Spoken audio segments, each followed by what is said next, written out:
part about this is understanding what motivates your dog and what rewards are going to be most effective for your canine companion. We've talked about in the past how food is such a powerful reinforcer for a dog because it's needed to survive. The dog does not need toys, touch, verbal praise, or any of that stuff to survive out in the wild. They love that stuff, but they absolutely do need water and food. So it's just something that we have to depend on. And a lot of people have a broken relationship with lots of different types of reinforcers. Not only food, but toys, verbal praise, pets. I mean, all that stuff is very difficult to condition it into a dog. And knowing that food is a primary reinforcer and is needed for a dog to survive, that's kind of naturally innate or naturally instinctual to the dog to want to be motivated to go and get rewarded for. But all this other stuff, toys, pets, verbal praise, some of that has to be conditioned into the dog. And from some of the things I've talked about in my new series that we've been doing here on Instagram, YouTube, and Facebook, where I talk about different games to play with your dog to help reward them, and not just using food, but also using toys and touch and verbal praise, that we've already learned that in the very beginning puppyhood stage, when puppies are chewing and biting on all of our stuff, that's made out of very similar material to what their dog toys are made out of. So if you think about shoes, it's made out of rubber and cloth. Just like dog toys, a lot of them are made out of rubber and cloth. Basically, the dog doesn't know the difference between your shoe and their chew toy. And the majority of time, it actually, one of two things happen that are detrimental in your reward zone area, or rewarding your dog. And one is, if your dog wants your attention and it starts to chew on their dog toys, typically we leave them alone and we don't give them any attention at all. And what happens at that point is the dog starts to learn that chewing on their toys gets them nothing. And then when they go to chew on your shoe or your socks or your pant leg, you stop whatever you're doing and you give them 100% attention and telling them, no, stop it and quit. And two things are happening with that interaction. One, the dog is realizing, if I want your attention, that my toys are useless. But if I want your attention, then I need to go and find your shoe, your sock. And what's great about those things is they smell like you, which I love you. I'm saying I do love you guys, but your dog is saying, I love you lots and I want your attention, so I'm going to grab something that smells like you. It makes 100% sense why they do these things. But then what also happens is at that point, you get upset. You may not hurt them or beat them or do anything physically harming to them, but you might yell at them, or you might say no, or you might even at least take the thing away from them and don't replace that item. And so they realize that putting things in their mouth that they like or want is not good around you. If they want something in their mouth, or they want to play with something, for instance, don't do it in front of you because it's going to get taken away or stolen from them.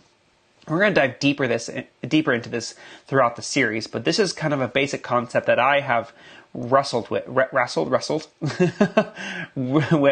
the fact that dogs, particularly puppies, learn at a very early age not to play with their own toys around you. And so that becomes an incredibly difficult situation that we put our dogs into. And I want to go ahead and get you guys interested in trying to remotivate or retrain your dog's toy training behavior.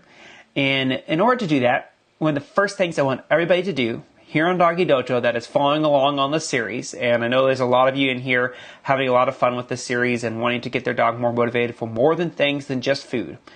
I want you to find your dog's top 3 favorite dog toys. And this is going to sound incredibly crazy, but it's incredibly important. I want you to find your dog's top 3 favorite dog toys. And if you don't know what that is right now, just find 3 toys that you may think your dog loves and put those away. Don't have them out. Don't leave them out to play with, or your dog to play with all by their lonesome, or to start doing those associations like we talked about, where your dog starts to bite on it and they look at you and you're not giving them any attention for it. We got to get rid of that. We got to put those toys only out when we're ready to engage your dogs. And I've been dealing with a cold over the last week, so if my voice sounds deeper, I'm not trying to be a talk show host here. It's just that I'm struggling with something up in here and I can't get rid of it. So thank you for dealing with me over the last week. I've been trying to keep up with everybody's comments and trying to make sure to be there for you guys through all these videos. But the biggest thing I want you guys to remember is that It's all about what you're teaching your dog in the moments that you are interacting with them or they're in your presence. And you need to make sure that those 3 toys are only coming out when you're ready to play and engage with them, whether it be for fetching, tugging, playing chase. And we'll talk about all 3 of those games in a future video on this new series that we're doing here on Facebook, YouTube, and Instagram. But it's real important that you put those toys away when you're not engaging them so those toys become more valuable. I really think that the half of the excitement when it comes to squirrels is not necessarily the fact that they have a fluffy tail that they wiggle and waggle and they tease the dog with, but the fact that they're just so spontaneous, that they come down at the most random moments, and when they're on the ground, they're not on the ground very long. So if the dog has any opportunity to chase down that squirrel, it has to do it in the moment. And that's why your dogs get so crazy about these squirrels. You know, you've seen the movie Up? I mean, think about it. And when those squirrels are on the ground, that is just a small instance of their life with your dog. And that is the only opportunity they're going to have to play or engage or chase down that squirrel. Hence with the toys, when you have them out, and you only have them out when you're ready to engage and play with your dog, those toys will become more valuable. They'll be like squirrels. And who wants that more than anything? Where a toy that comes out in your hand is the most exciting thing for your dog, and they want to play and engage with you in that moment, no matter what else is happening in their environment. Because you see that with the whole squirrel behavior, right? They will just disengage no matter what was happening in that moment. They'll just zero in on the squirrel and go straight over there and engage that squirrel. That's exactly what I want for you with your dog's toys. So do this for me. Find your dog's top 3 favorite toys, put them away, don't let them be out loose around the house, and only bring them out ready to play with your dog. We have these toys set up with our agility dogs. We have an agility bag. They stay in that agility bag in a closet, locked away, until we're ready to play agility or train them, and it works wonders. So I really want you guys jumping in on that. If you are on Facebook or YouTube, go ahead and feel free to comment away. I am trying to load up my chat system with the Facebook and YouTube, but it's just not happening right now. But feel free to comment away, and I'm going to come check in with those comments right after this live stream. But if you want to have a question answered right away, hop over to Instagram. That's where it's happening. I'm looking at the questions and doing some Q&A at the end of this video and throughout the video if it pertains to something that we're talking about within the video. Let's just take a step back here for a second and think about the top 3 reinforcers for our dog. We have 3 of them, right? We have, number 1, probably for most people, is food. Not always. I have a dog that's not necessarily that food motivated. And then from there, it can be a mixture of toys, pets, and verbal praise.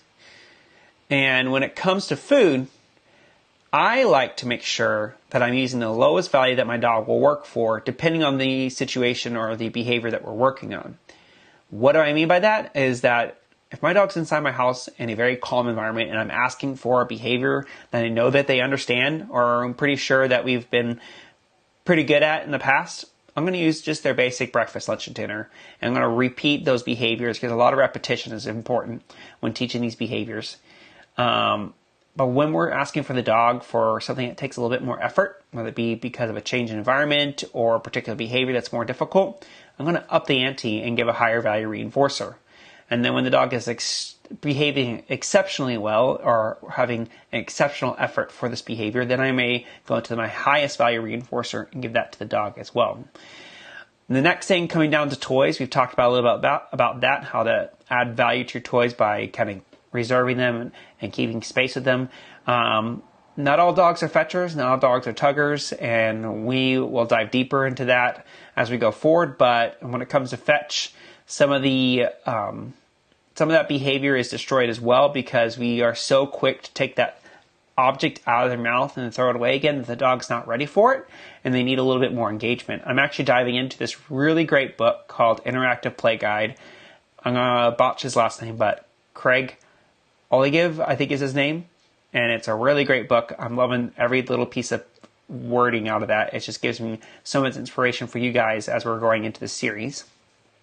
But we need to make sure to engage our dogs, whether it be fetch or tug, in a manner that they feel comfortable with. Observe. If you want to, just go on YouTube and look up dogs playing and watch their dog behavior and watch what gets dogs turned off versus what gets dogs wanting to play. It really will help you understand why we don't just take a toy and start slapping it into our dog's face. Because most dogs, most things that dogs are hunting aren't what we call suicide rabbits, where they're just jumping in front of them and trying to get them to engage like this. But also, when dogs are over the top or boisterous, then the dog just backs off, like 100% says, whoa, whoa, whoa, whoa, whoa, you're being too rough. I'm going to stop playing with you. So think about that when we're playing with our dogs. Some dogs need that heavy interaction, but a lot of dogs don't. And we want to talk about that when we're starting to talk about good play situations and making sure to have some fun with our dogs. Okay, the next... I'm seeing a comment right now. It says the video is freezing on Instagram side. So I do apologize, guys, if everything... my internet has been quite the nasty today, and I don't know why. I have been so good to you, internet, and you've not been good to me. So if you guys are having trouble hearing me, let me know in the comment section down below. If you have questions, please do put them in the comment section so that way I can make sure to answer them towards the end of the video. But yeah, so thank you guys for joining. But I'm going to continue here. The last thing we're going to talk about is pets. That kind of goes into the whole situation. That's actually my next video we're going to tackle here on Wednesday, is how to develop your dog's pet reinforcement. I think it's one of the most valuable reinforcers for your dog, and how to get them to enjoy the process of being pet. And not all dogs like that. They don't have a good history with it, or they don't have a good association with it. Not necessarily that you guys beat your dogs ever. They just never have had pets be something that's valuable to them, and that's okay. We can rework that, and we can use some of the food reinforcement to help build that up over time. But anyway, thank you guys for joining here on the Doggy Dojo. It's been a quick live stream, but I wanted to jump in here, and I wanted to make sure that you guys got all that information.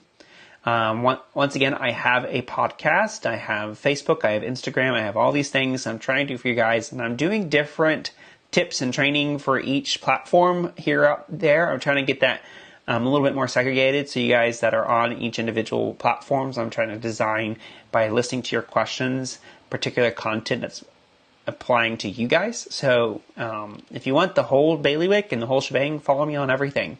But if you are really interested in certain aspects, comment those down below so I can make sure to guide and direct my content directly for you.